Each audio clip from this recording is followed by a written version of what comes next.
All right, good.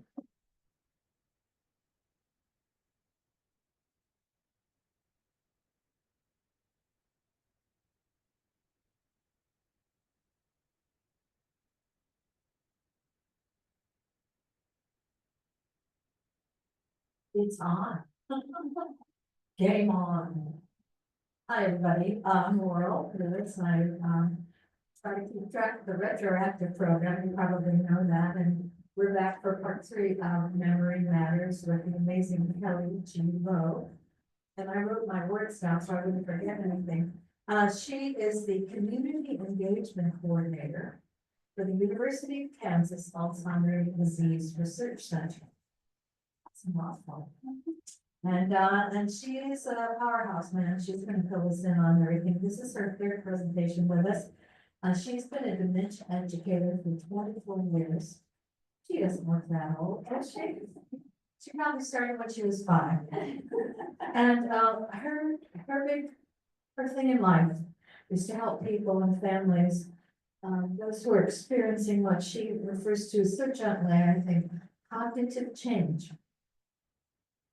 And if there's anything in life that is eternal, it's change. Now, some of us experience cognitive change, and it's not a good, it's not a bad. It's just what it is, there it is. So, she's gonna talk to us today about engaging, people, some issues and strategies. Sometimes when people do have memory problems, they tend to sit around all the I know my sister her husband, just reads a book over and over and over. He has Alzheimer's right now, and it's a real issue.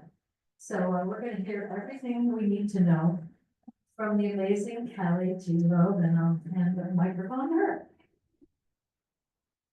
Thank you, everyone. I hope you're all doing well. Thank you. It occurred to me as Laurel was introducing, of a few things I wanted to make sure that you know, and forgive me if I already said this, but they, important things we are repeating. Laurel mentioned that I work for KU Alzheimer's Disease Research Center, shortened often into the ADRC. And that kind of prompted me to say, I don't think I've said that we are one of 35 such centers in the country. Have I told you that already? Oh, good. Okay. So KU ADRC is one of 35 Alzheimer's disease research centers. We are funded by lots of sources, primary of which is the National Institutes of Health and the National Institutes on Aging. So we get federal money to send me out to do this. And more importantly, I think, I know to do the research that's going to get us toward treatment, cure, and prevention. So why am I telling you that? This is a little bit of a commercial for the KU ADRC, but also just to give you some context to how lucky you are. If you are not already feeling lucky that you are close enough to come to the Lawrence Library, you're probably feeling pretty lucky about that anyway. This is a great agency, and they did not tell me to say that. So the Lawrence Public Library is great. KU is great, even if you like one of the other schools in the vicinity. You should know that KU is one of just 35 such centers designated with that title in the country. When I started 2 years ago at KU, we were one of just 33. So 2 more, most likely universities have joined the team. So you cannot just put your shingle out and say, oh, I'm an Alzheimer's disease research center. You have, well, you can, but you're not really official unless you have undergone what is a pretty intense process. It's a competitive process in some ways. It is absolutely about money and resources and ability or capacity to do research. So KU has been designated as such, I want to say since like maybe 2012 or so. I don't know when the first one was. That'll be a trivia question for myself. I'll find out for our next time, when was the first ADRC. The KU is one of 35 now. 2 years ago, it was just 33. Those of you who are thinking about numbers might be saying, but 35 in the country, don't we have how many states in the United States? 50. So that means not every state has an ADRC, so this is where you start to feel lucky.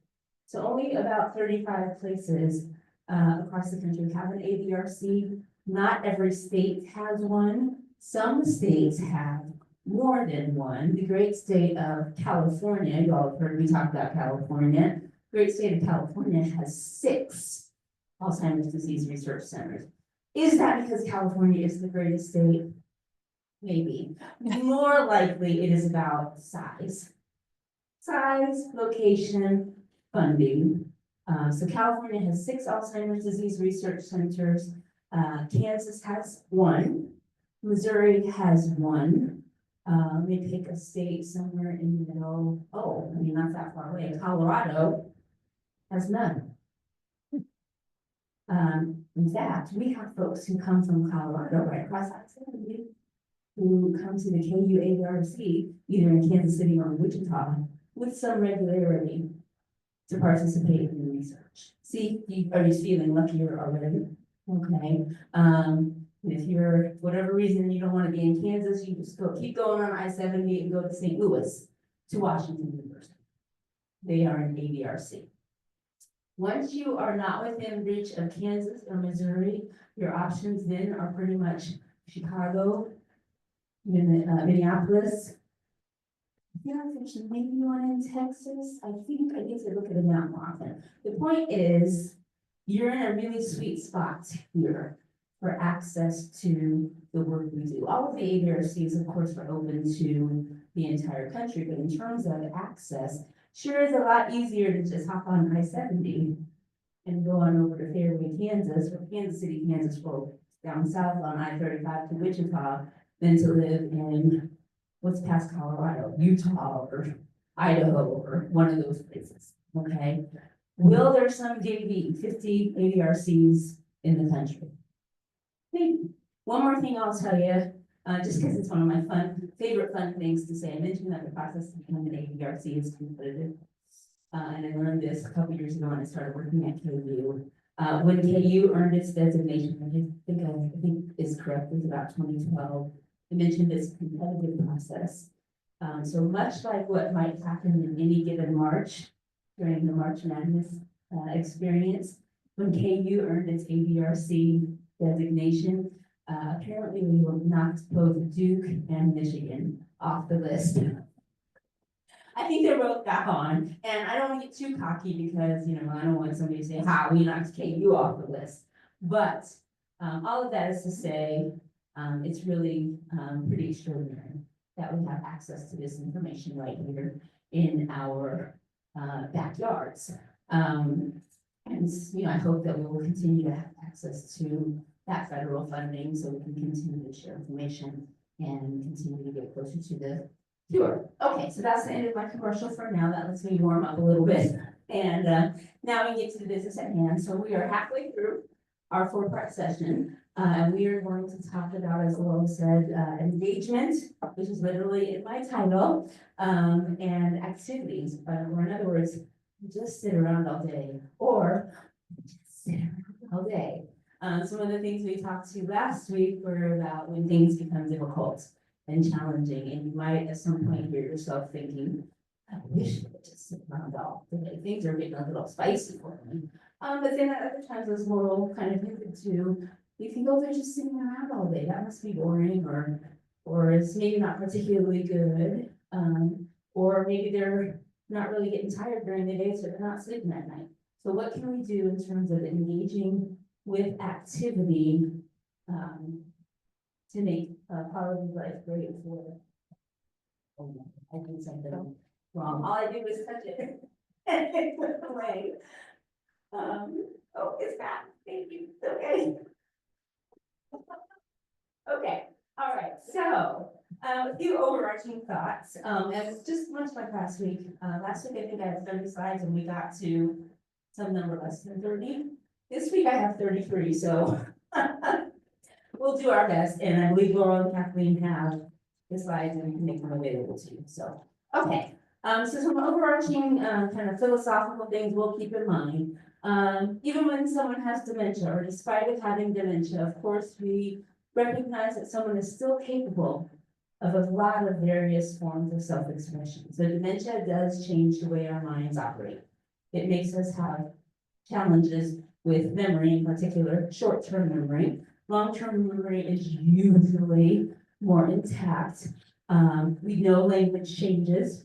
The ability to express and receive language changes when someone has dementia. But that doesn't mean we just stop. It doesn't mean we stop engaging or trying to make life meaningful. We don't just put people off in the corner and say, oh, well, you know, there's nothing else we can do. And so it goes from there. Despite having dementia, an individual can still have not only quality of life, but good quality of life. And what we do with and for people, and not just people with dementia, but for any of us, is not defined by memory, not defined necessarily by what we can hold on to, but it's defined by how we feel. And I'm assuming everybody's goal is most of the time to help people to feel good and nurtured and loved. So that's kind of our umbrella theme as we talk about what are we gonna do if they just sit around all day. So social workers in particular like to put scaffolding around how we think about taking care of people. So the Kitwood model of dementia care, which wow, in 2001, when I first started doing this, was pretty hot off the presses. It was only 4 years old, and now 1997 was 28 years ago. And by the way, Laurel and everyone, I was 25 when I started working at the Alzheimer's Association on September 4th, 2001. So, and since I went down that rabbit hole, I'm gonna come back that my grandmother had come from Los Angeles to stay with me for a few days. My first grown-up adult job. She came from California and stayed with me for that first week, and I went to work and came home and told her all about my new stuff, and you all will remember that this grandmother had Alzheimer's disease, probably was beginning then, she would have been 79. So, yeah, it was there, even if we didn't know it. I certainly didn't know it. And so we had a great time, September 4th, 2001. And then a week later, she was to fly back to Los Angeles, and I was sad, as we all in our families have to go away. A week later was September 11th, 2001. And we were getting ready to go to the airport. And I don't remember, I think I happened to turn the TV on. And saw the Today Show or whatever was on. And I don't have to tell you what happened. And I think in 2001, I guess I had some sort of internet at home, but not like what I had now. I think I might have had to make a phone call to the airport and say, is this flight gonna leave? And of course the answer was nope. And in just that first day, we had no idea of what any of this was. And she ended up staying an extra week with me before she could get back out. If I had had any idea that Alzheimer's was in the picture, then I probably would have felt worse without sending her back. I did not know. She went back. And then several years later, we got the diagnosis. But anyway, so that's always going to be really strongly attached in my long-term memory about my journey in Alzheimer's disease. Okay, so we're back to Kitwood, 1997. The idea is that love is at the center of our interactions, particularly with our family members who might be experiencing cognitive change. We always want to think about personhood and well-being throughout the course of this diagnosis. And some of this is going to be pretty, you're going to think social workers needed to make a chart about this. You didn't just already know this. Well, yes, and it's important to have a framework. So we think about a person and their uniqueness and their preferences. We want to prioritize those things instead of prioritizing, well, Kelly told me last week that 5 years into the disease, my loved one is going to start whatever. And I probably did tell you that last week, and it probably is going to happen. But remember, your loved one with his or her, their special unique abilities long before this diagnosis was in the picture. we recognize dementia is only a diagnosis and not the only component to personhood. And we put the person in the center. So we look at when someone is having a challenging or difficult behavior. That behavior again is not intentional or purposeful or probably not meant to be harmful, but it is typically about communication. And it is a way, in most cases, for the person with dementia to express what we call unmet needs. So when I am throwing things, if I have dementia, if I am being frustrated, if I'm irritable, if I'm combative. I know last week I said, let's not rely too much on, oh, it's just part of the disease. But it is part of the disease, and it's probably because somebody needs to let you know, I need something. I'm hungry, I'm in pain, I'm cold, I'm hot, I'm anxious, all of those things. Something else I didn't even mention. And that's very often what that challenging behavior represents. And we want to make sure that caregivers understand that all of this person's personal beliefs and abilities that persist are still important through, despite beyond the dementia diagnosis. So we think about how we can prioritize attachment or closeness, comfort, identity, occupation, which isn't necessarily work, but is how we spend our time. And inclusion, how do we make sure we keep our loved one in the fold in a way that feels right for them. Okay. So when we talk about engagement with a person with dementia, some people, maybe even some people in this room, I'm not gonna point at anybody, some people might say, well, you know, the short-term memory is not really great. Why does it matter that we do anything in particular to engage? Why not just let them sit around all day? Harming no one else, what would be wrong with just having somebody sit in the corner? Well, that answer varies. But what we believe comes out of being very thoughtful and intentional about engagement are these, and this is not an exhaustive list or a comprehensive list, but these are some ideas about why engagement is meaningful. So we get to when we engage with someone with dementia or with cognitive change, we get to relinquish and replace. What does that mean?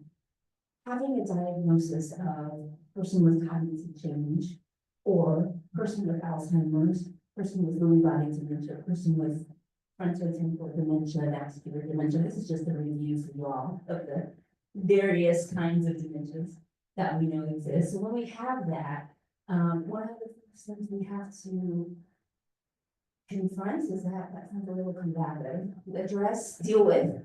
I'm a walking thesaurus apparently. Did I tell you all of my undergraduate degree was in English? So I have to make a little bit of use of that. So one of the things we have to address early and throughout the stages of this disease is that we give up the idea of the life we might have had. You know, whenever someone is diagnosed with dementia, whatever age they are, it's a pretty strong, my thesaurus is not working well for me right now. It can be shocking.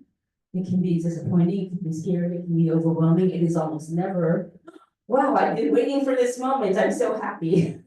This is not a feeling that I think I've never heard anybody say in 24 years, well, thank goodness it's dementia. So usually the initial reaction is, and when it comes at age 85 or more, as it does in probably the vast majority of people, we still have a grief about.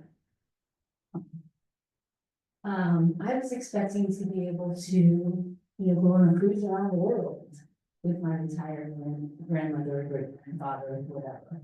I was expecting to garden. I was expecting to, spend time with the grandkids. And we might stop there and say, and we can't do that anymore. Well, sure you can. You might have to do it in a way that's different. You expect, so you have to relinquish maybe your idea of what you expected to happen and replace it with some of the things I'll tell you about. It's, humans, especially humans who live in the year 2025. Have a natural rhythm to life. We don't, I mean, y'all forgive me, y'all are just kind of sitting here and patiently listening to me. It occurred to me a little bit ago that if anybody feels the need to get up and stretch, please do. Please don't feel like you have to just sit there and listen to me. I love that my knitter person is back. I feel like I want to check on the progress, how's things going back here?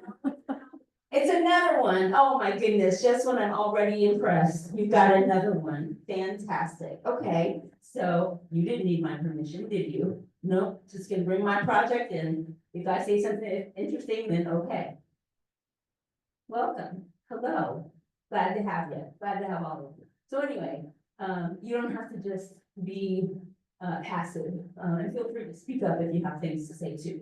Because naturally we want to be engaged. We want to have something to do. Managing rumination. Rumination is one of those fun words you learn for the SAT. Does anybody know what rumination is? There's not a prize, sorry. Perseverating. Oh, that's another $5 word. I had never heard that word. Ah, of course. I had never heard about perseverating until I was working with Alzheimer's Association, or maybe in social work school, and a bunch of social workers would talk about people perseverating. And I thought, did they persevere? Why are they saying perseverating? And I love that word and rumination. I love words that are very specific to something. I mean, I told you I'm a walking thesaurus, right? So I love that perseverating means so clearly over and over and over, and probably the opposite of relinquishing, right? Just thinking about the same thing over, but you don't have to have dementia to perseverate. When you have dementia, perseveration is very common, as is rumination, which is very similar to perseveration. Rumination is like ruminating, thinking over and over and over again. Anybody planning to go on Jeopardy anytime? Anybody watch Jeopardy like last night or the night before with the celebrities? Oh my goodness, another offside, but so I watch regular Jeopardy every day, and one day I feel like I want to be on Jeopardy. And I do pretty well. I'm pretty good at Jeopardy. I watch Celebrity Jeopardy and I think, oh yeah, this is so easy. I love it. It's really enjoyable. Anyway, why am I mentioning Jeopardy? Because rumination, I feel like is one of those things that's going to come up on our vocabulary category on Jeopardy. So here's a little inside information about rumination, and I promise you there's a point to this. Do you know, I don't know if it's Latin or Greek, so all you scholars forgive me, but rumination comes from one of those, as all good words do, right? Rumination refers to doing things over and over, chewing things over and over again, just like a cow does. And something in the stomach, and I feel like I learned in third grade that cows have like 6 stomachs, or all you Kansas farmers probably know this, but cows have like 6 stomachs, and everything they eat has they chew the grass so many times and it turns into nothing. The cud, right? And then it has to pass through all the stomachs, and all this is a process of rumination. And so now social workers and neurologists have borrowed this word to talk about what people in advancing dementia do. And I don't want that to sound like I think that's problematic. It isn't necessarily problematic, but it is something we see happen. It is something that can provoke anxiety and repetitive questioning and tears and depression and sort of all the things that are the opposite of relinquishing. So when we engage and we think of something more interesting to do than perseverating and ruminating, then we get closer to the idea of we're going to relinquish our grief and replace it with some meaning. The opposite of grief is not happiness. Happiness and grief can, in many ways, coexist side by side. I bet you think I'm going to say the opposite of grief is, I don't know, because I wasn't really prepared to go there. But I know that grief and happiness are not necessarily two sides of the same coin. Or maybe they are there, they can coexist, they can be present. And grief is not a straight line, right? Grief goes up and down and in and out, and then a circle and back down and then up and all over again. Okay, So why else would we engage? We want to manage depression. We know depression is quite common. Depression is maybe like the chicken and the egg. Are people depressed because they have Alzheimer's? Or do they have Alzheimer's because they are depressed? This is also true for caregiver. Depression is quite common in people who care for someone with Alzheimer's disease. When we engage and we keep someone busy and occupied and connected, they're less likely to feel irritable and combative and get like giving us a hard time. This is, not, research has spent a lot of time and money on figuring this out. But it's also not like super revolutionary either. Or if it is, you're welcome. Now you know. Engagement adds purpose and value, makes people feel meaning. Again, for the person with the disease and for the caregiver, it gives us opportunities to feel successful. And who doesn't want to feel successful? All of us, I assume, and if you are not, do not tell me otherwise. All of us are hoping to feel very successful Sunday evening, for a very important reason that I won't jinx. But right, isn't it gonna feel great on Sunday night if we're cheering? And then again on February 9th, if we're cheering again. Okay, that's all I'm gonna say about that. All right. Engagement can support cognition, and not just cognition, but maintaining good cognition, slowing down, declining cognition, maybe even improving cognition, again, for the person with the disease and for the caregiver. And engagement compensates for the independent ability to connect, which is just another social working way of saying you do not have to do this by yourself. You, person experiencing cognitive change, you, caregiver, you, community member. None of us have to do this alone. We figure out different ways that we can engage. Okay. This next slide is something that, when you get the slides from Laurel, you'll be able to access the behind the booth. That says Family Cooperative Toolkit, and that's something we have put together at the ADRC, and now everybody knows what ADRC stands for, right? So we put that together at the ADRC, and kind of like a workbook. You'll see the graphic there is like a toolkit or a toolbox. It's, I don't know, 20 or maybe more pages of ideas and strategies. And I told you we have funding from the NIH and other sources. We don't have enough funding that I could bring you all a full color copy of it. So this is the best way I can get this to you. If for some reason you cannot access this, you're never going to be able to access it, and you really want a copy, tell me before we leave today, and I might be able to bring a few copies next week. Okay. And I can certainly give a copy or two to the library. Anyway, but this is just kind of like, not exactly a commercial, this is just a resource that you will have access to that will include very many of the things, probably more, that we will talk about today. Okay, so what do engagement activities do? They help us to reach or connect to our continuum of functional abilities. We've talked a lot over the last 3 sessions about how when someone has dementia, overall, that does mean a decline. Dementia is a one-way path, but unfortunately, the one direction is less. People are less capable, typically, of doing what they could before. When we do activities that engage, we realize that our ability to function is not always on a downhill slide. It might be on a, which way is this? Horizontal spectrum. That might have a whole lot to do with today is Friday. Who doesn't love Friday? Am I not happier on any given Friday at 2 o'clock than I am on any given Monday at 9 o'clock in the morning, just for comparison's sake? So this continuum is about capability, and not always about declining capability, but my capability runs on this long line that is going to be variable. Activities that engage include options for mind, body, and spirit. So we have our lovely knitter. We have me, I'm getting my 10,000 steps in, the wheels are turning in my mind as I try to remember everything I want to tell you, and my soul feels happy. As you all might imagine, I have a lot of things to do. And I am on committee for my church, I'm a United Methodist. I'm on a committee called Boom.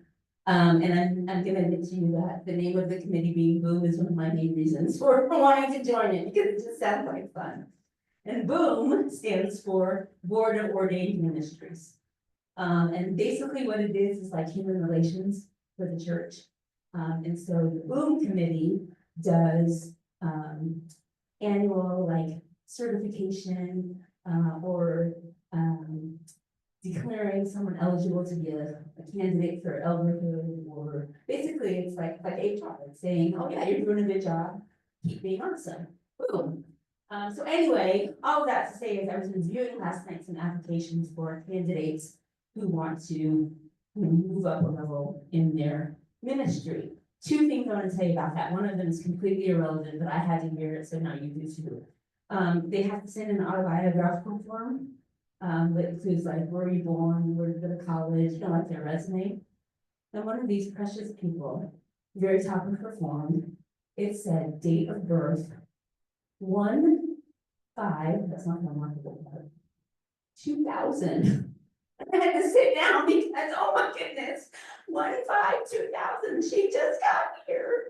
She's a baby, and she has a master's degree in divinity. And she's getting ready, I think, her application looked great. She's getting ready to be the elder in the United Methodist Church, and did it make me look at my life? Yes, but good for her, good for her. The other thing, which is what I really wanted to tell you that relates to this, where it says options for your mind, body, and spirit. One of the other candidates who was a young 40, 41 or 42, all these candidates are younger than I am. Okay. But she said that she discovered that ministry is where her heart feels the most joy and feels most at peace. And I just thought, wow, wonderful, good for her, and where my heart feels the most joy and the most at peace. And it's things like today, where I feel a very strange combination of joy, I love doing this, and a little anxious, like, okay, you have to please speak with something useful. But I like that. These ministry candidates like that, and so does someone experiencing cognitive change. We want to include historical pieces as well as new pieces, which is just a reminder that long-term memory is usually intact. So 50 years ago, we had some great conversations about that. 50 minutes ago, who cares? All right, I don't need to be so slick, it matters, but, it's going to be increasingly, more difficult for someone with dementia to retain new information. Okay, activities that engage encompass a significant amount of time during the day, that's important. If you came to this class thinking, just sit around all day, what am I gonna do? Well, if we think about ideas that encompass engagement, it'll take up a lot of time, it'll tire everybody out, and this is a net positive. And they require creativity, calculation, and competence. If any one of those three words makes you feel overwhelmed, that's okay. This is not a contest. You don't have to be creative in any other way than what feels meaningful to you. The same thing about calculation. Calculation just means thought and intent, and thinking about what's going to be engaging for me and my loved one today. And competence is absolutely on your own scale. Nobody's getting a report card for this. And if you did get one, you would get an A+. You are doing the right thing, full stop. Okay. All right, so let's go to the next slide. All right, so why engage, continue. And this says number one, not because it's the most important one, it's just the first one that's on the slide. So these are not ranked in any particular order. But why should we engage with someone? Because that someone, whether it's person with a disease or caregiver, needs to be heard, needs to be understood, needs to be able to maintain some elements of choice. I think I told you last week, when we ask a question to someone who's progressing in dementia, we ask a question that can be answered yes or no. The answer is most likely going to be either no or opposite of the answer you kind of wanted. There's going to be some resistance, not always, but frequently enough that we recognize it's something to pay attention to.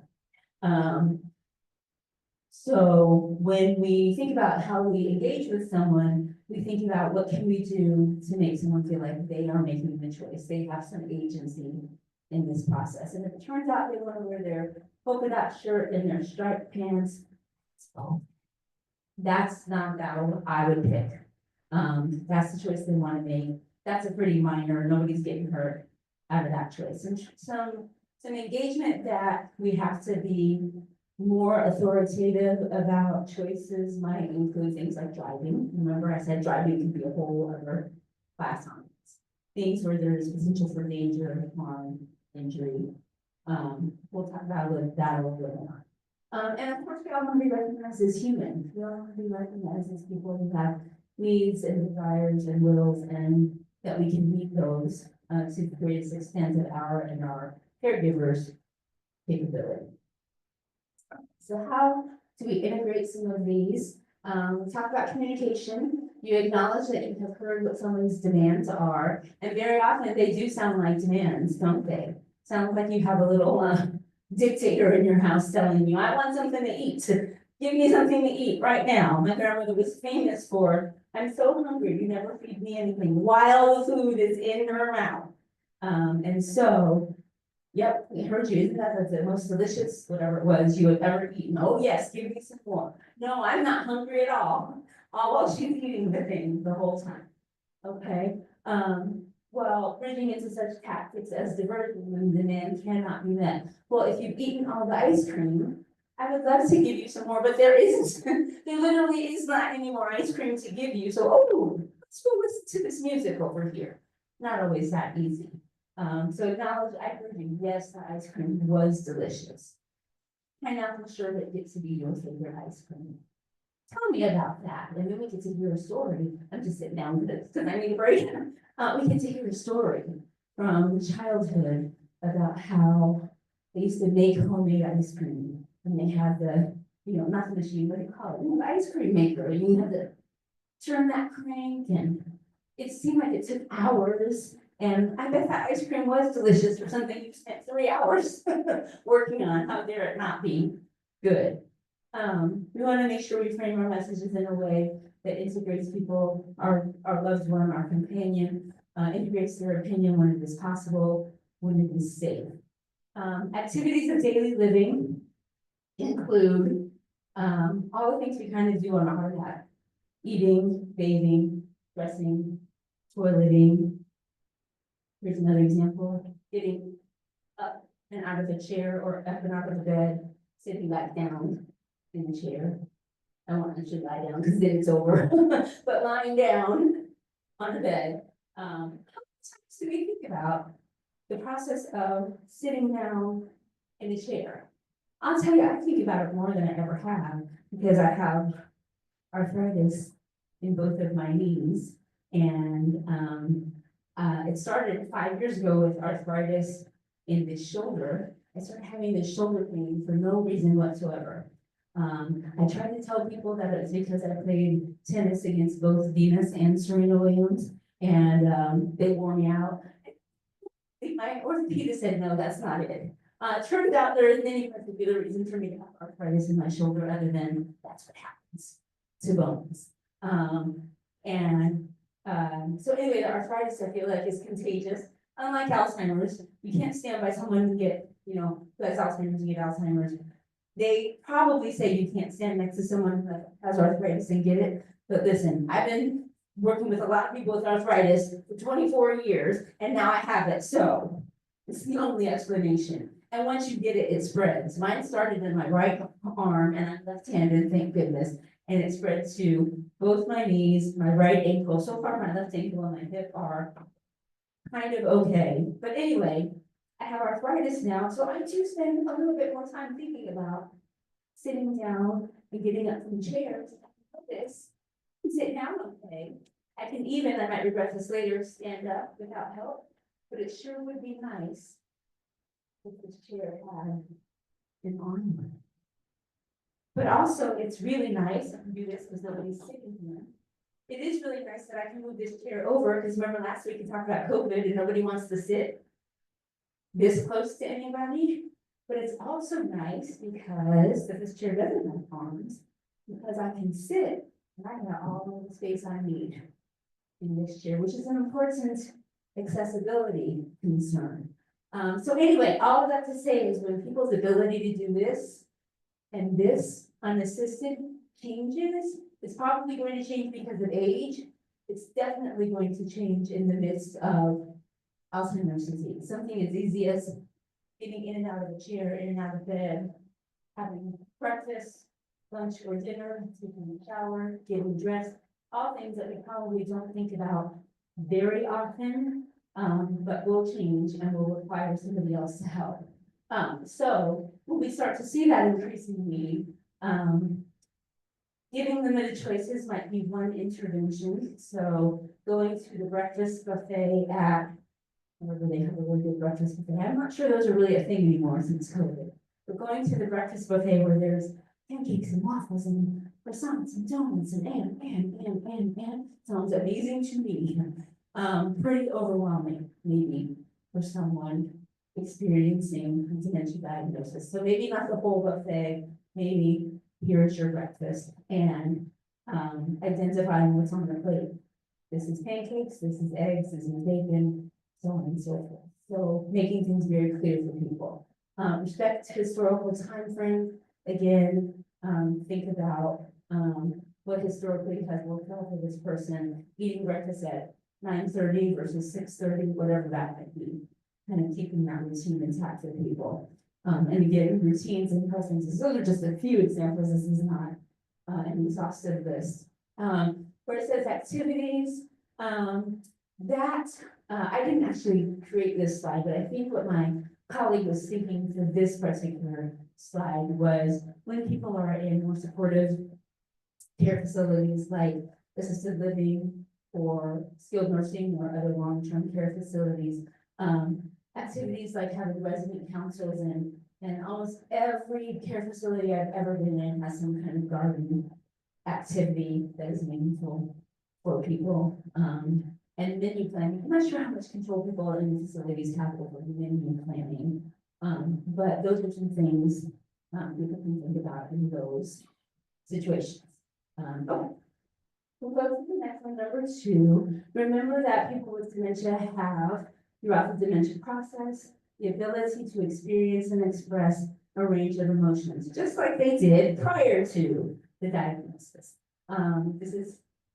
I was gonna say it doesn't change, it absolutely changes because of the diagnosis, but it doesn't change from I can do this to I can't. It changes from I used to do this way, I might sometimes still do it that way, but I might do it this third way also. And that's just human behavior. Feelings continue to live. You can still feel happy or angry or bored or scared or, fill in the blank.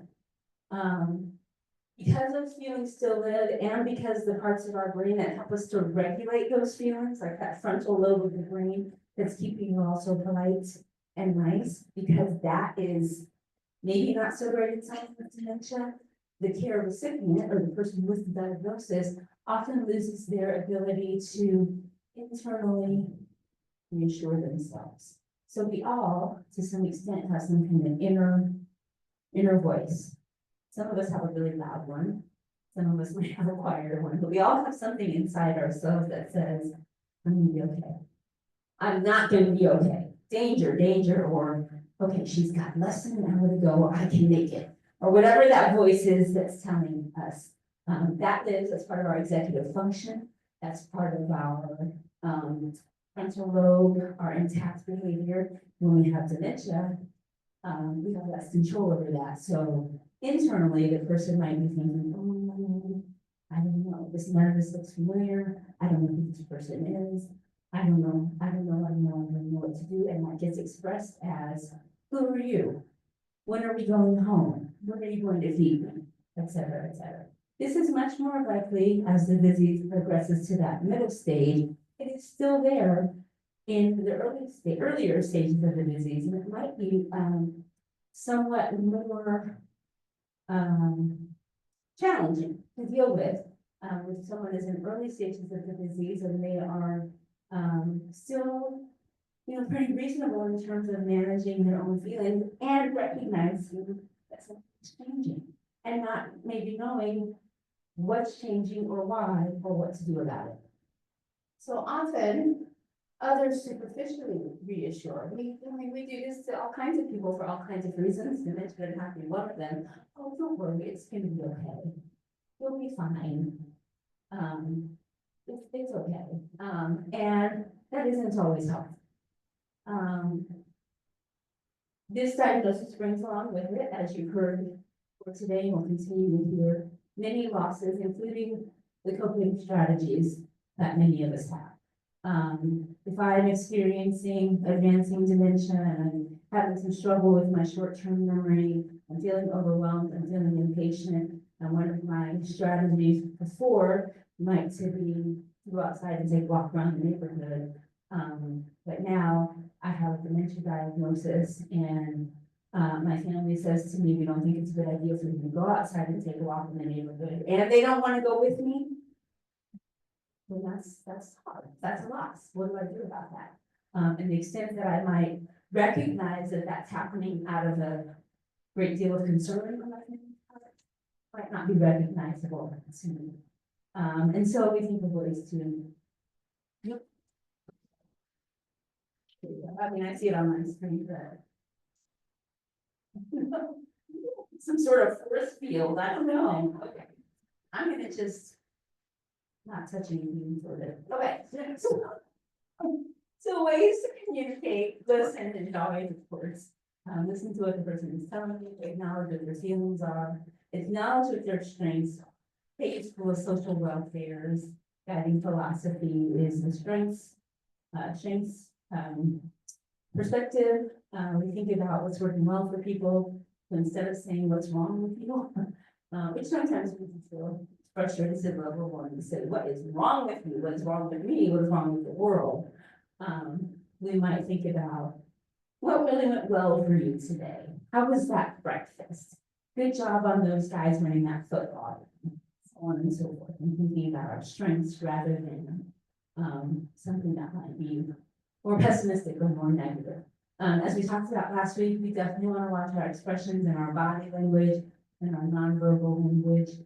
We are absolutely mirrors to our folks that are careful with this diagnosis, especially the further progressed it gets. And I'm not saying you have to walk around all day with a silly smile on your face if you don't want to. If you do want to, go for it. If you don't want to, it is okay to feel how you feel. Recognize that you are probably going to be putting out some energy into the room for your loved one. Provoking conversations about known security blankets. If you know that every day around 4:30 anxiety tends to creep up, then we talk about what might be like your favorite book or having a cup of tea. Did we talk about sundown last week? I'm not sure we got to sundown. Everybody know what sundown means? If you don't know, or even if you do, I'm still gonna tell you. So sundowning is a phenomenon very common in people who have dementia, especially Alzheimer's disease, and it's exactly what it sounds like. Around the time of day that the sun begins to set, people who have dementia typically, maybe I shouldn't say typically, but often have a harder time. We see increases in frustration and combative behavior because of the change in the time of day. Think about it. This time of the year, it's getting later and later every day. I'm so happy. But by 4:30 or 5 o'clock when the sun sets, a lot of us have had a long day already. So we're tired, we're hungry. We might be bored if we haven't thought of some engagement activities. So a lot of those feelings bubble up and people are frustrated. Conversely, I don't know if conversely is the right word, but later in the year, leading up to getting close to June 21st, the longest day of the year, the sun might be out until 9 o'clock. And you've got your loved one who is starting to feel restless and anxious or maybe ready to go to bed, but it's still daytime outside. It's only 7 o'clock and the sun doesn't go down until 9 o'clock. We might see some increased difficult behavior. And so it's important to be aware of that during the time of day that changes. I wonder what it is they do in Alaska. And this one does not go down. I went to Alaska with my grandmother in 2003. And we went the last week of April, first week of May, so it's still cold, it was 30s, 40s, but the sun was out 24 hours a day.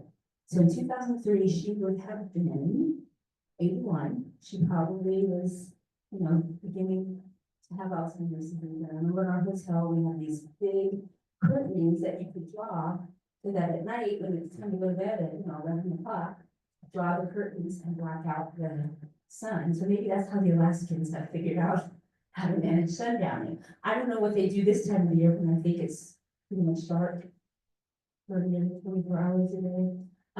But that is a coping strategy. Somebody somewhere in Alaska at some point said, wait a minute, if this is gonna happen like this all day, every day, routinely, we've got to figure out how to adjust. So just pretend like you live in Alaska when this begins to happen, and that can be your coping strategy.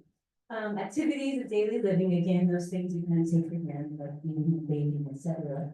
I'm going to create some positive feelings through the environment. So we want to make, we might want to make it like, this meal we are about to eat is the greatest meal we have ever had, will ever have again, so we are going to enjoy it. Oh, look at that gravy. Look at that beautiful green broccoli. I mean, it's probably kind of exhausting. And you certainly get a pass if you think I'm not doing that. But whatever you can do to kind of make the activity of eating is a good idea. So meal times, bedtime, towel warmers are amazing, especially this time of year. Whether you stick the towel in the dryer for a few moments, or you're fancy, you have one of those towel warmers that you can buy, and set up and warm up your towel. That helps people to feel safe and comfortable. Remember how we talked about baths, and baths are weird. You have to take all your clothes off, and it's cold or it's hot, and somebody else is in there with you, and it's no wonder people are upset during bath time. And so we think about painting and poetry and other activities. It's not about winning a Pulitzer Prize for literature. It's not about having your painting hanging at the National Gallery of Art. It is about spending some time thinking about what's meaningful to us and what's creative, and what can rely on our long-term memory. Okay. So next indicator, social contact. Isolation is absolutely a risk factor for dementia, and very often a consequence of dementia. Isolation is an issue for a lot of people over 60 or 65. Remember, I told you maybe in the first week, I don't think I was in person with you, so I felt safe saying you're officially old when you're 60, according to the Older Americans Act, Federal Older Americans Act. So once people turn 60, which is a little different. I mean, I think like if we were deciding what old is today, it might not be 60. I feel like it might be something older than that, but here we are. An Older Americans Act says you're 60, and when you are 60 or more, the risk of isolation is very real, because very often people are starting to retire. So they're not as engaged in the work life anymore, or maybe one spouse is retired and the other isn't. So the one who's staying at home is missing their spouse secretly to have some free time. I don't know, it could go either way. But isolation is an issue as we all get older, and especially for someone who's experiencing cognitive change. So when we think about ways we can engage, we want to think about structure and opportunities to be able to interact with other people in ways that are safe and comfortable.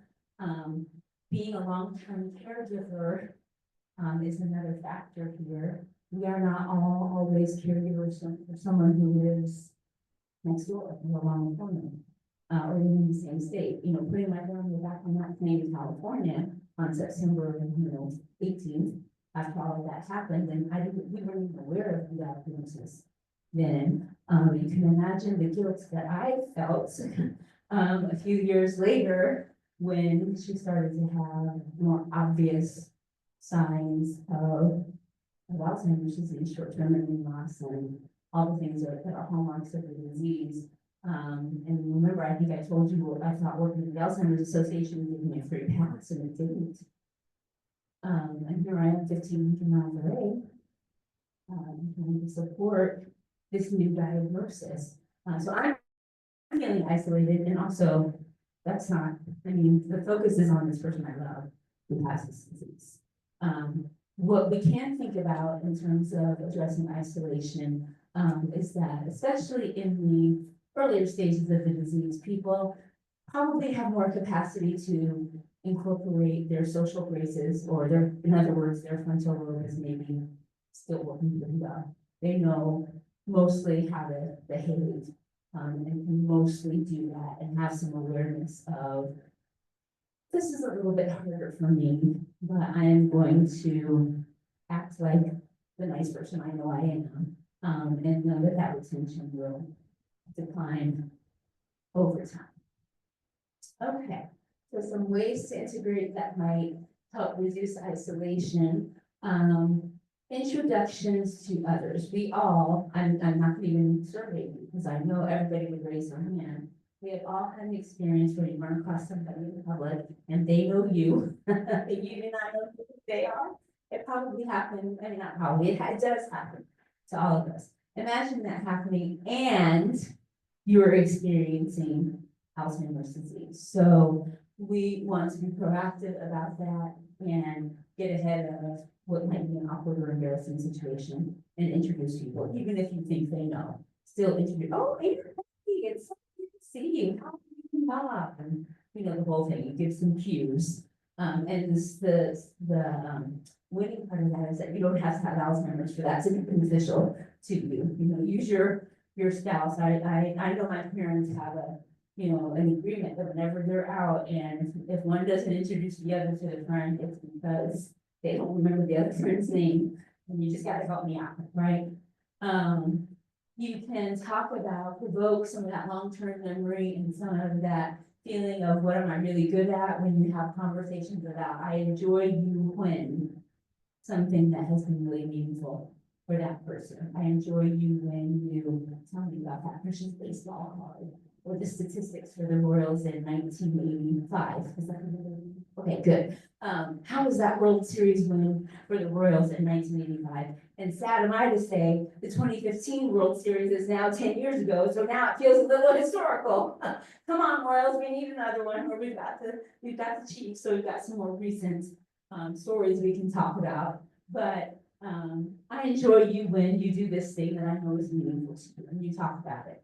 And that helps people feel more engaged and less lonely.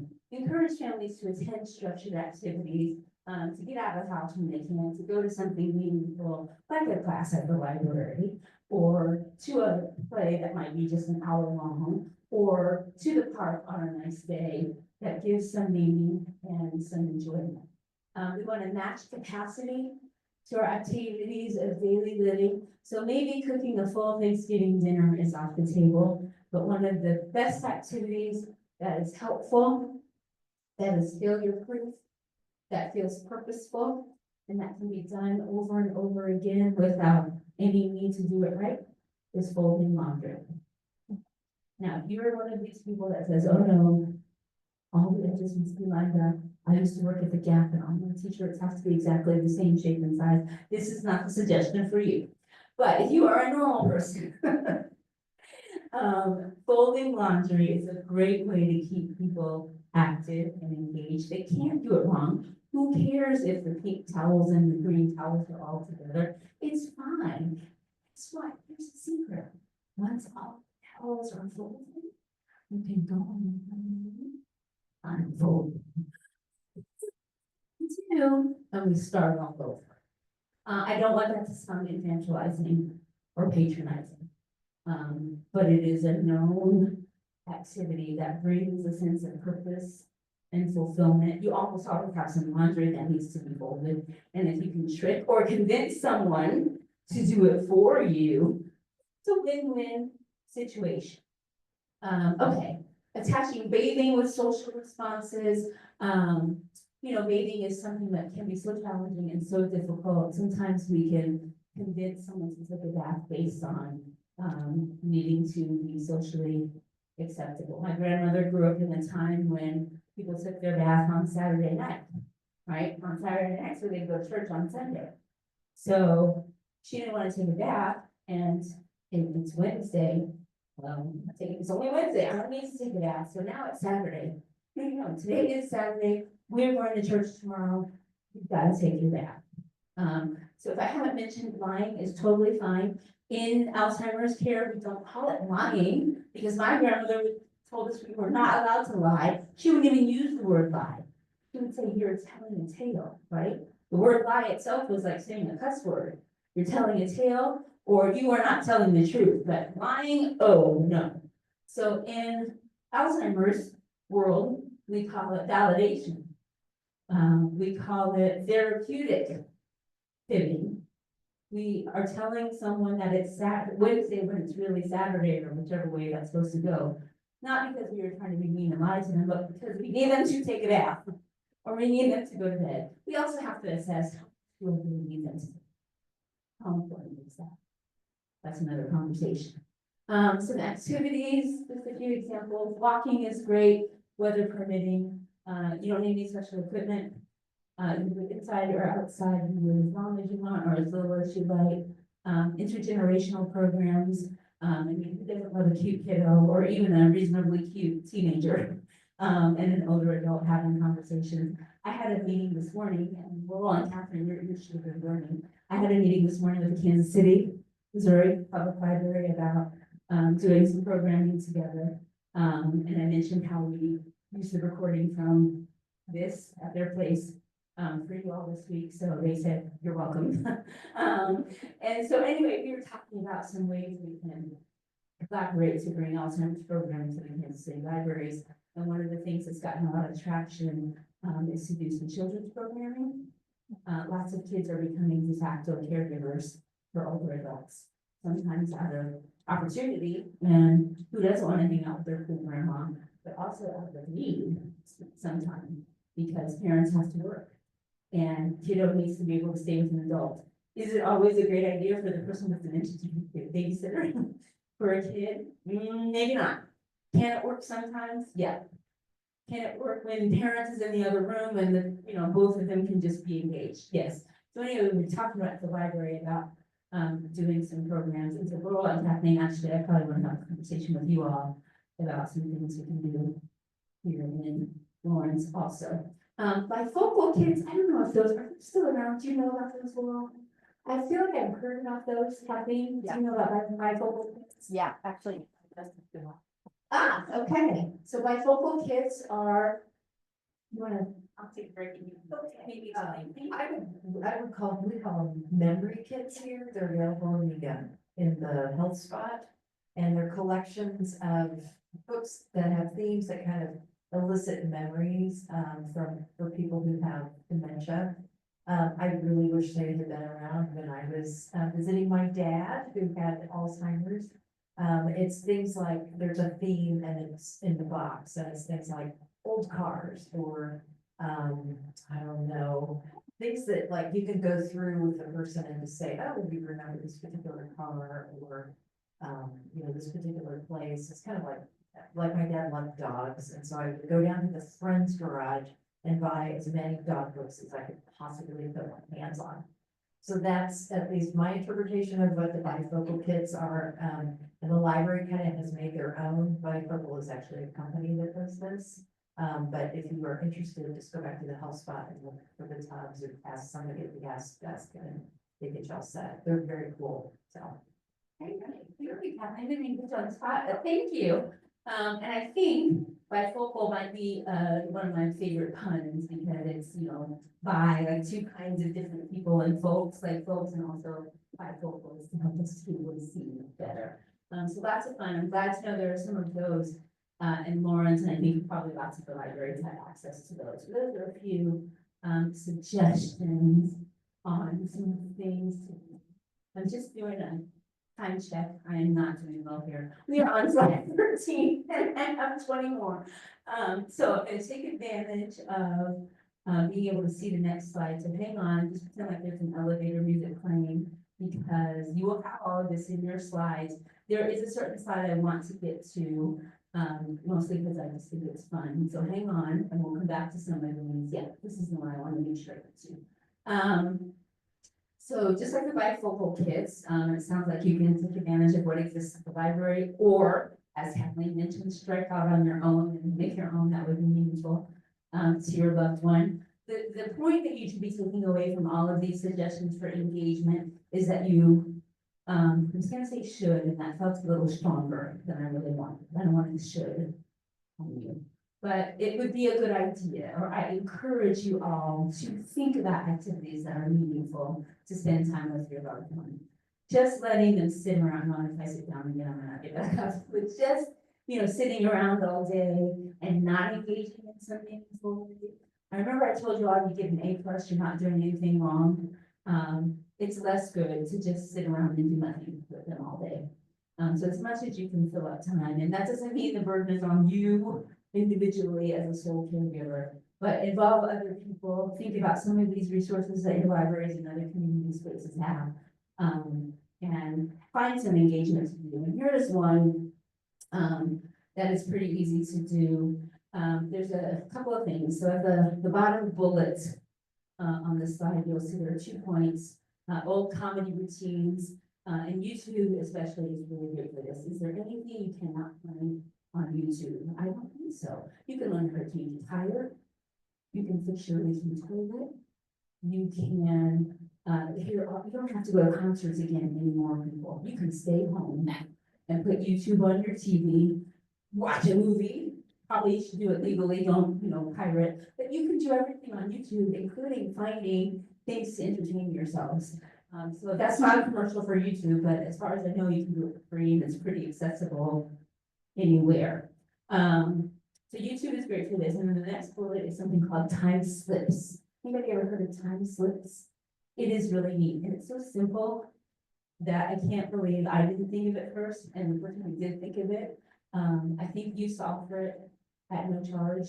And have now, put a monetary value on it, as one should, when one has a great idea. But someone came up with this really very simple idea and made a website out of it. And it's great. So I wanted to tell you about time slips.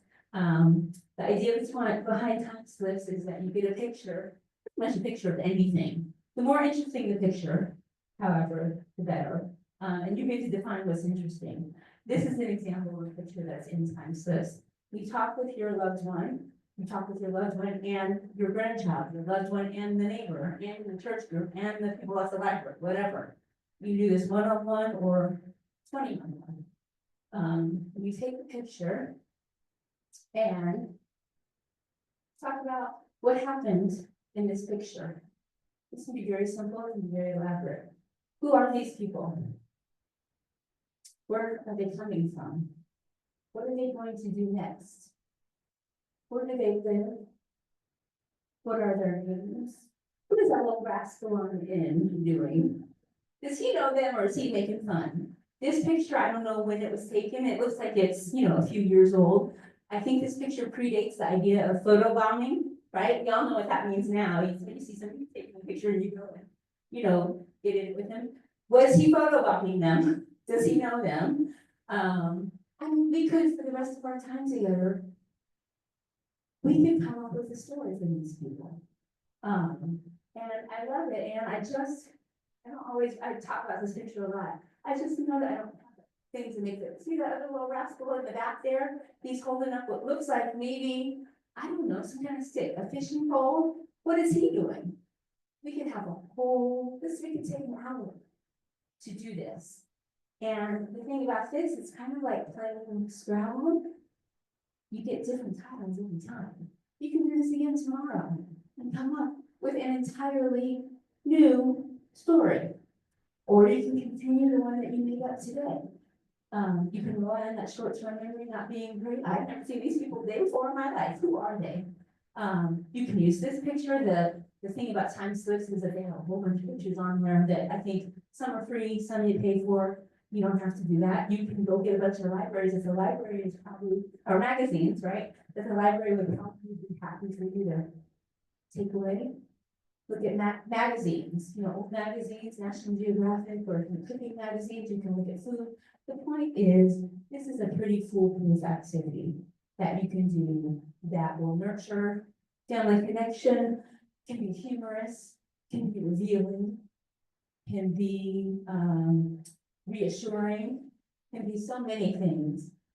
It's a really lovely way for people to engage, and I don't know that I don't remember where I first got this picture, maybe it wasn't the Times Slip, so I don't know if we'll ever know the truth of this particular picture, but we get to make a new truth of this picture every time we pull it up and every time we gather around to tell this story. Okay, so I want to hark back to last week for just a moment. Remember that sometimes engagement can be inhibited by disinhibition, by the part of our brain that says, "No, I don't care what you say what you want." And that can be both frustrating, overwhelming kind of thing, and also can be kind of fun because the gloves come off and your loved one might say something that is surprising, or that they might not have acknowledged before, and you can really have some fun engagement with that. Language we know changes over time when someone has a dementia diagnosis. There are lots of ways of thinking. I'm curious about maybe what one or two of you think, if you want to speak up. What do you think about filling in the blank when someone is struggling to find a word? Whether they have Alzheimer's or not. I don't want to pick a name. I'm not looking at anybody in particular, but and if you don't want to say, yes, thank you. What do you think about? I don't want to lead you to any sort of right or wrong answer. I'm just curious. Used to be, bless your heart, used to be a preschool teacher. Kids have a speech disability or something like that. And you really just modeled it or filled in the blank for them if they were becoming distressed. If they looked like they were upset, or you could tell that it was distressing them, then you do that. Otherwise, let them come down in time.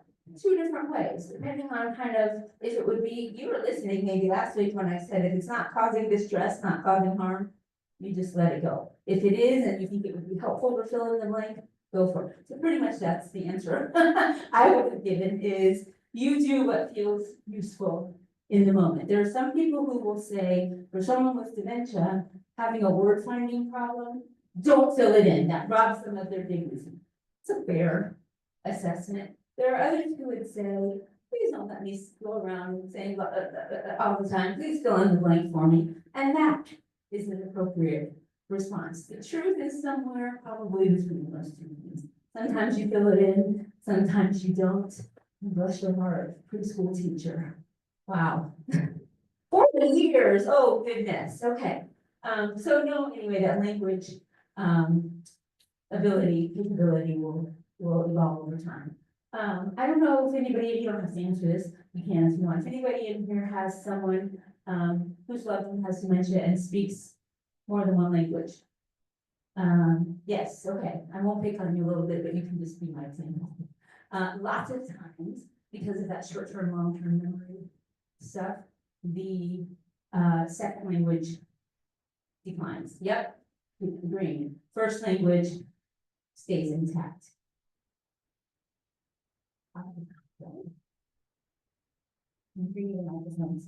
This is a friend of mine, but her husband was born in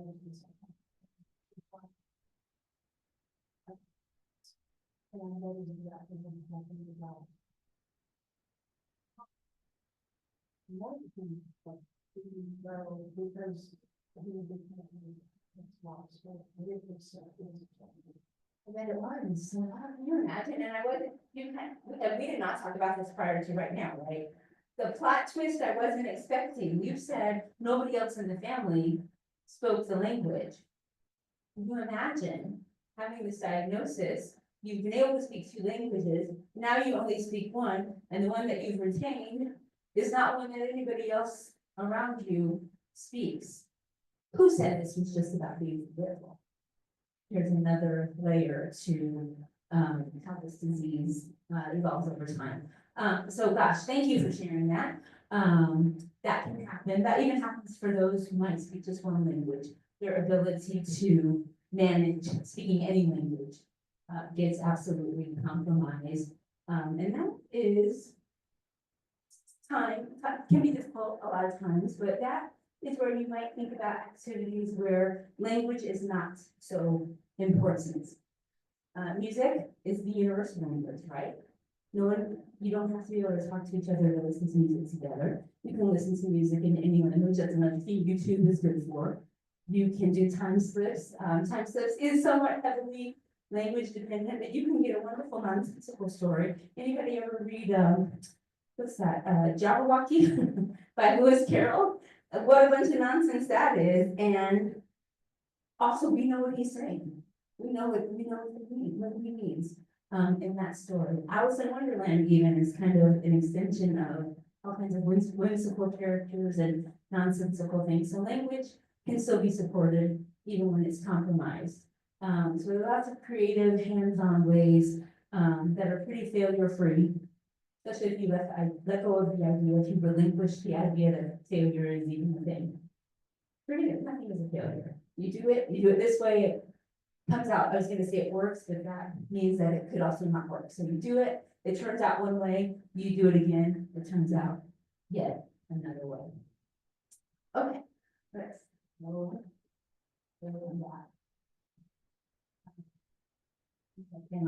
Nope, that means I know, I promise I didn't. That's all. Okay, there's that. Okay. Let's, 15 minutes, okay.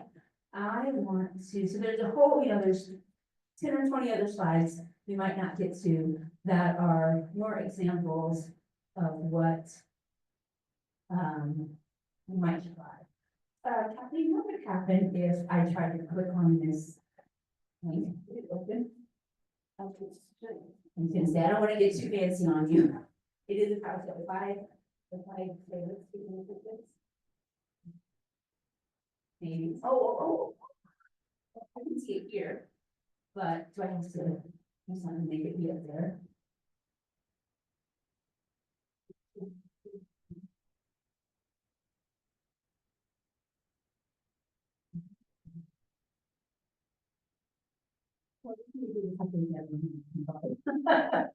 Um, okay, that's all right.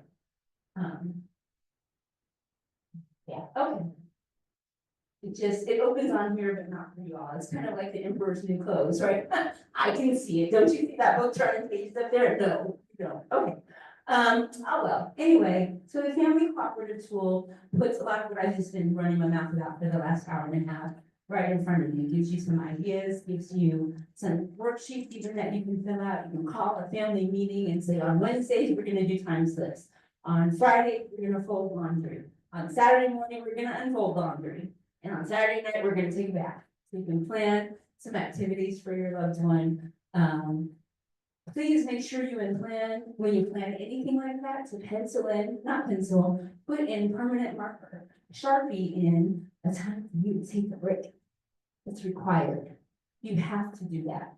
I spent a lot of time going on about all the stuff you should be doing. You should be playing the drums, you should be painting, you should be choreographing a ballet and looking at YouTube, and I have been very neglectful in that I have not spent enough time today saying, you also need to take a break. But that is gonna be something we talk more about next week, our last session, can you believe it? Last session, I can't do this anymore, it's okay to say that. And what happens when you do say, can't do this anymore. Before you get to that point, because spoiler, you are going to get to that point. You might have already gotten to that point. You might have gotten to that point and gotten past it and need it again. And there's no shame and no dishonor, and there's nothing wrong with saying. I'm just practicing for next week, and I'm gonna say this again next week. But it would be smart of you to say, Kelly said that at some point I'm going to say, I can't do this anymore.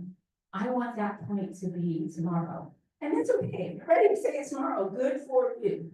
If you, for out of whatever sense of responsibility you have, feel like, I don't want to say it. I know I'm going to say it. How can I maybe delay saying it? I want you to include in your caregiving toolbox some time for, I'm closed on Mondays or Tuesdays, or whatever the time is that I am closed and somebody else can be open for you. If you are sitting there thinking that I'm a one-person show, I can't close, I have to be like Quick Trip, I have to be open 24 hours a day. Then hang in there, because we're gonna brainstorm some ways for you to get around that, we'll talk about some of those next week.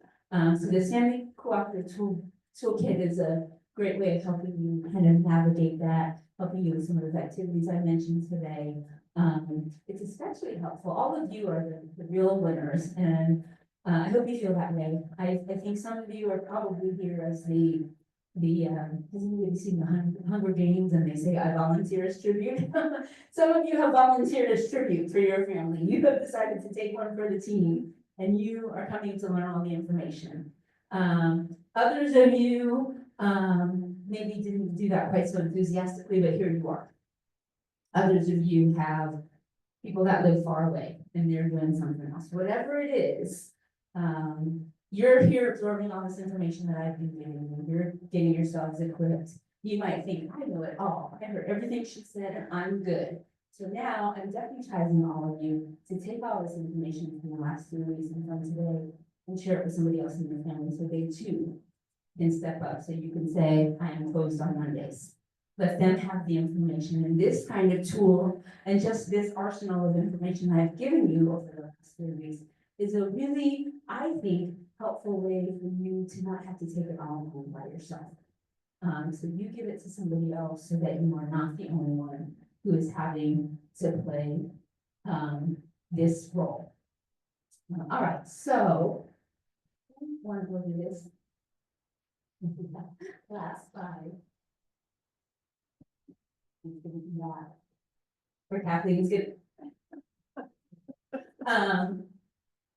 So, any horticulturists in here, and gardeners in here?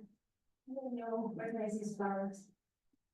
Naked ladies, I knew the Lawrence people would say naked ladies. This picture is from my yard. In 2020, what year was this? My backyard, my side yard at my house in 2023. So July 2023, I was actually on my way to our office to do the second session of this series.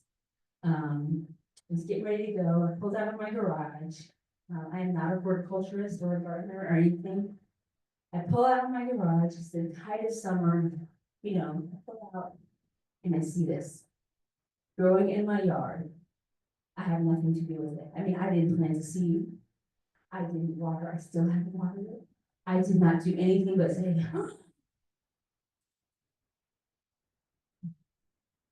and so I took a picture, and it happens to be one of my favorite color combinations, and you're probably thinking, what do you mean your favorite? My favorite combination of colors is all, but my most favorite is this lovely pink and green, and so I saw this. And no, I'm gonna have to Google this, but I don't even know how to Google this. So I went to the family series to my class, and I put the picture up on the screen, and I said, turned up in my yard, and someone like many of you said, oh, I said, I'll do that.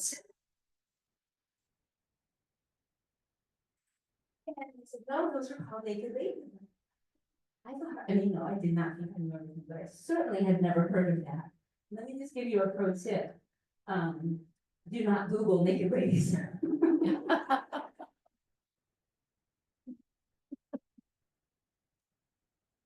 So speak on Google naked ladies on your page. Oh. Sometimes when I go to our website, KUAlzheimer's.org, sometimes I get a notice there that says, this site is not safe. I think, I figured that if anybody asked me, where are you Googling naked ladies? I was Googling Alzheimer's too, and got the same message. But anyway, don't Google naked ladies. I wonder, what was the other name for them? Surprise, yes. I don't know if I like naked ladies or surprise lilies better. I mean, there's really an argument for both. But man, I feel like I'm missing out. Isn't this from California? All you people knew that these were called naked ladies and I didn't? I don't know. My grandmother was a gardener. I don't see her have these, but she never would have said naked ladies until the Alzheimer's, so I don't know. Yes. I grew up in the southeast and I had never heard naked ladies until I moved to Lawrence. So it's definitely a Kansas thing then, apparently. Well, maybe I can't, no, but definitely don't want to Google naked ladies on your Kansas laptop. But anyway, I love this picture. I love it so much. I love how it came as a surprise. And they didn't last long. They came out, it was on a Thursday in July that I pulled out of my garage, and it was probably 1 million degrees that day. And I think they lasted for maybe 10 days, and then they were gone. And even after I saw them, I still didn't want them. I just looked at them every day when I even come and then come back home. And then summer was over and they were gone. And then last summer in July, when I was doing the family series, I came back. This is the original picture. I think I took another picture. I'm thinking back to now we're 6 months out. I'm doing the family series in January, which I can tell you, you all are a brave and lovely, wonderful team, because I have never, I don't think in 24 years, had an organization say, come give us a talk 4 weeks in January. I mean, most of my audiences say, nope, absolutely not, we're not doing it. So kudos to you, and I'm glad it's pretty much worked out. We'll see if my surprise lilies or my naked ladies come back in July. Maybe I'll be doing the family series again in July. I haven't scheduled anyone yet for this year. But anyway, I like this picture. It is so strongly attached for me to this program. And I love that I can take a picture and so now my naked ladies will live forever. Do we come in any other color besides pink? Okay. And then it just felt really fitting to put it with this particular topic. Because I want to, I guess, close you with, be willing to experience the surprise of this diagnosis. It is very often a surprise from the first day. It was to me, even though I had been doing this for a while, it was to me when the doctor said, grandmother has Alzheimer's disease, it was a surprise, because remember, I was supposed to be off the hook for this. And it was a surprise for the next 8 years to experience her experience of this disease. And the surprise, once we got over the initial reaction of, and my other grandmother had Alzheimer's disease, once we got over that, the continuing surprise was kind of that they both acted exactly the way someone like me says they're going to act. They were right out of the textbook. They were right out of these slides. I mean, I could tell you, and I have told you in many instances, yep, she did this, and this. The surprise wasn't that they did it. The surprise was that they did it, and my family and I were able to still find the joy in it. And I didn't know at the time, I promise you I wasn't taking notes for future presentations about my grandmother's behavior. But the surprise for me was how meaningful it could be in terms of helping spread the word to all of you. These things happen. We probably wish they wouldn't happen. We can't today make them unhappen, although I'm looking forward to the day that we'll have something from all 35 of the Alzheimer's disease research centers that says, surprise, we have to do this. I want to mention that the KU Alzheimer's Disease Research Center, each research center has its own kind of theme or specialty area.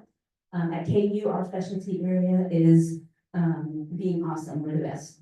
No, that's not really official. The specialty area is metabolism. So a lot of our research is on diet, nutrition, exercise. One of our directors, Dr. Russell Swerdlow, has, I think he still has, or at one point on his license plate, had a personalized plate, and it says Mito Man, and Mito is short for mitochondria. Mitochondria, from your high school biology class, are the powerhouses of the cell, and we ultimately think that figuring out how mitochondria work will explain naked ladies and Alzheimer's disease. So that's what we're focusing on at KU. Other ADRCs are looking at DNA or at genetics. That's kind of the same thing. Others might be looking at environment or my brain is saying that I can't remember. But anyway, there's lots of different topics. And even though I said we are kind of a competitive group, you know, there's only so much money to go around. We are also a collaborative group. We are all working to figure this out, and we all want to say, we figured it out, we were first. But the truth is, it's not a contest. You're all going to figure out how to figure out this surprise, and maybe how to find some better surprises. So, okay, 1 minute left. Ha! I did it. I didn't do explain how I meant to do it. I knew I would get to all the slides, but I always want to know if there's something you were hoping to hear today that I didn't get to. Please always speak up. I'll give you a minute to think about that. Next week is, again, I can't do this anymore. I will bring some more handouts and things that you can take with you. I am going to the best of my ability, talk about some resources that are both local, so I'll try to see what's here in Lawrence. I know a lot about what's in Kansas City, obviously. I'll try to see if I can find equivalent things for Lawrence. And if you are from somewhere else, or your loved one is from somewhere else, I'll be able to point you to how to find the equivalent thing in wherever that might be. But we'll probably mostly focus on Lawrence and Kansas City. And I'll bring a bunch of stuff to give away. We'll see how many toolkits I can bring. And I told you, I think right. I brought from last week, we talked about the mood and behavior guide. You can get the app, and I really encourage you to do that if you have capacity. It's really easy. But if not, we have a hard copy of the book. The thing about the app is that it can be updated. You know, if we find out some new surprise thing, like a picture of naked ladies, we can put it in an app, whereas the book is already printed. But anyway, the book is pretty cool, and you can see it's got tabs. You don't necessarily read it from page 1 to page, whatever the last page is, but you flip it as needed. So I'm gonna leave this in the library for you all to use as you choose. You can, I don't know if you're allowed to like put it in the system and circulate it, or have it under the desk and tell people they can borrow it for library use only. I mean, whatever. Whatever you do, if I can snag a copy or two, another, I will. We got one for sure. And then again, if you can access the app, it's on the slides from last week, how to find the app. Do question. But about funding, concerns about funding going into the future. Do I, Kelly Gigo, a private citizen and individual, have concerns about going into the future? Heck, yes. Do I, Kelly Gigo, as a staff person in the University of Kansas, Alzheimer's Disease Research Center, have concerns? I think I do. On my way here, when I was driving and totally not looking at my phone, I saw an email from our, I don't know, chancellor or somebody important, and the subject line was basically your question, funding in light of the new executive orders. I have not read the email yet. But no politics included, because we are funded by the NIH. Yeah, something's gonna change. Don't know how or when, but yes. Yeah, so thank you for mentioning that. When I find out more information, like by next week, I will have read that email, so I'll know. Maybe the email says, oh, don't worry, we have plenty of money. I should say that. But there's probably a, but I think your question is well timed.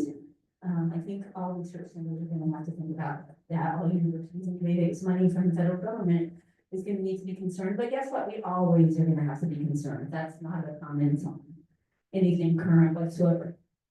Okay. So yeah, I don't know. As far as I know, things are okay for now, but we will see. Thank you for asking. Yes. Oh, you're waiting. Okay, thank you. Oh, you're saying wrap it up. Okay, fine. Okay, so I will wrap it up. I'll be back next week with our final stuff. All my contact information is on at least one of those slides that Laurel has provided, so feel free to email if you want or call. And I think it's 40 degrees outside, maybe. I heard. You'll notice I didn't wear my Chiefs thing today because I'm already like hot. But I have it, you know, it's hanging up in my house. Go Chiefs. This time next week, we'll know. We'll see. Okay. Everybody have a great rest of your day. Thanks for coming out. Thanks, library folks. Thanks, Kathleen. All right.